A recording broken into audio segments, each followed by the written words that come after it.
से बोलिए संतोषी माता की जय। प्यारे भक्तों, आज हम सुनेंगे संतोषी माता की चमत्कारी कथा। तो आइए सुनते हैं। प्राचीन समय की बात है। एक बड़े नगर में एक साहूकार रहता था। वह अत्यंत धर्मपरायण, दानशील और सत्यवादी था। उसके घर में धन, वैभव, अनाज, सोना चांदी, नौकर चाकर, सारे साधन मौजूद थे। परंतु एक दुख उसके और उसकी पत्नी के मन में हमेशा बना रहता था। संतान सुख का अभाव। दोनों पति पत्नी ईश्वर भक्ति में लगे रहते, पर मन संतुष्ट नहीं था। एक दिन साहूकार की पत्नी प्रातःकाल नदी पर जल भरने गई। नदी तट पर उसने एक तेजस्वी देव आभा वाली वृद्धा को बैठे देखा। वह वृद्धा कोई साधारण स्त्री नहीं थी, बल्कि माता संतोषी थी, जो परोपकार हेतु धरती पर आई थी। लेकिन साहूकार की पत्नी यह पहचान ना सकी। वृद्धा ने मधुर स्वर में पूछा, बेटी, तुम इतनी उदास क्यों हो? चेहरे पर चिंता की रेखाएं क्यों हैं? साहूकार की पत्नी ने नम्रता से उत्तर दिया, माते, मेरे पास सब कुछ है, पर संतान नहीं।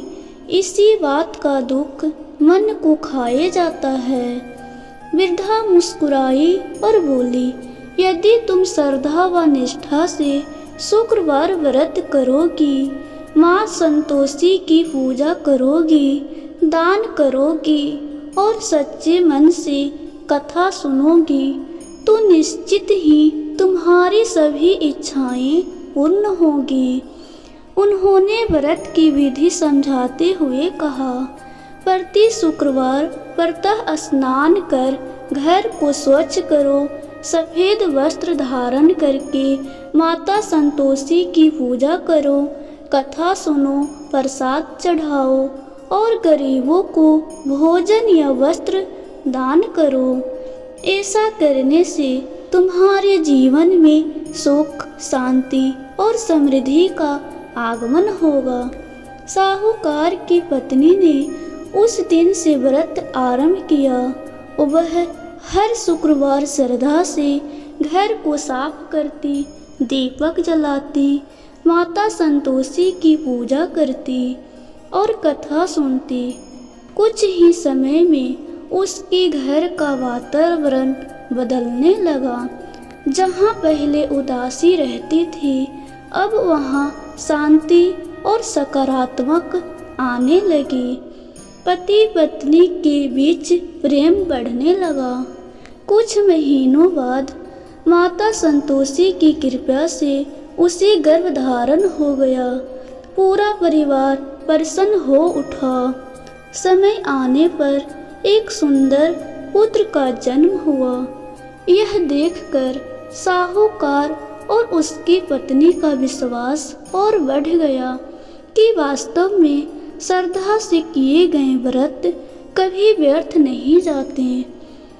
परंतु कथा यही समाप्त नहीं होती, क्योंकि जब भी सुख आता है उसके साथ परीक्षा भी आती है। कई वर्ष बीत गए। साहूकार का पुत्र बड़ा हो गया। एक दिन शुक्रवार को साहूकार की पत्नी पूजा की तैयारी कर रही थी कि उसी समय एक गरीब वृद्धा भीख मांगने आई। यह वृद्धा भी माता संतोषी का ही रूप थी।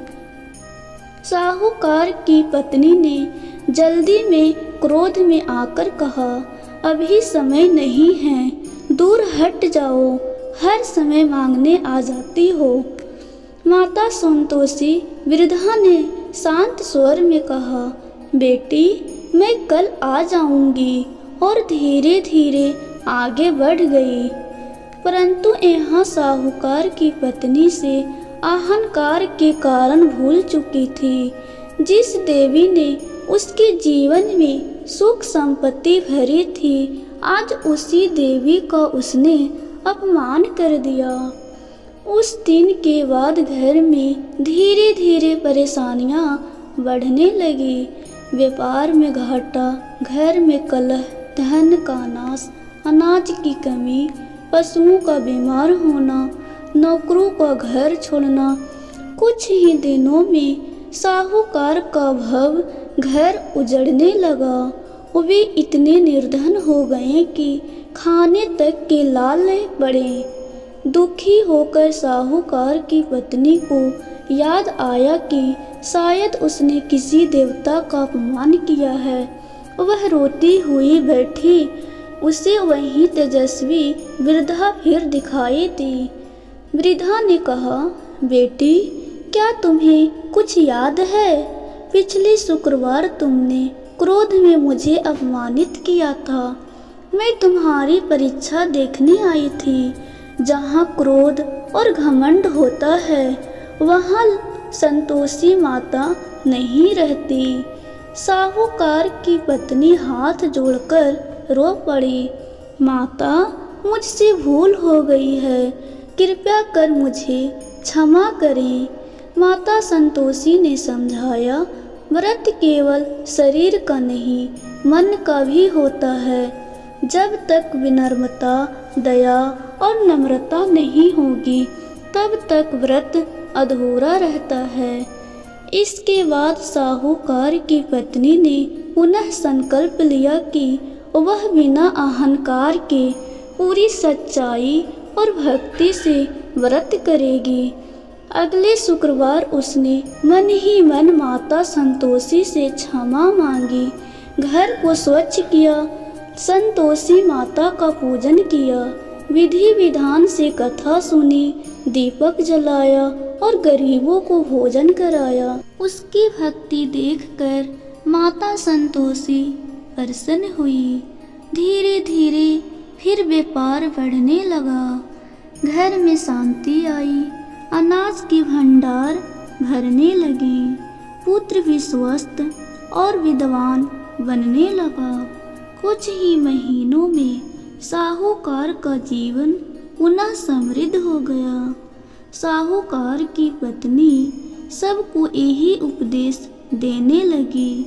सच्चे मन से किया गया शुक्रवार व्रत माता संतोषी कृपा देता है, लेकिन अहंकार और क्रोध संतोषी माता को दूर कर देते हैं। इसलिए व्रत करते समय मन शुद्ध, वाणी मधुर और भाव विनम्र होना चाहिए।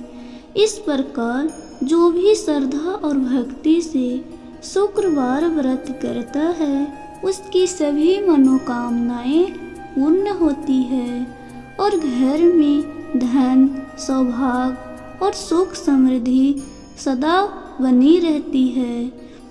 तो प्रेम से बोलिए संतोषी माता की जय। अगर आपको मेरी वीडियो अच्छी लगी हो तो प्लीज़ लाइक, सब्सक्राइब और शेयर ज़रूर कीजिएगा। अब हम मिलते हैं अगली वीडियो में।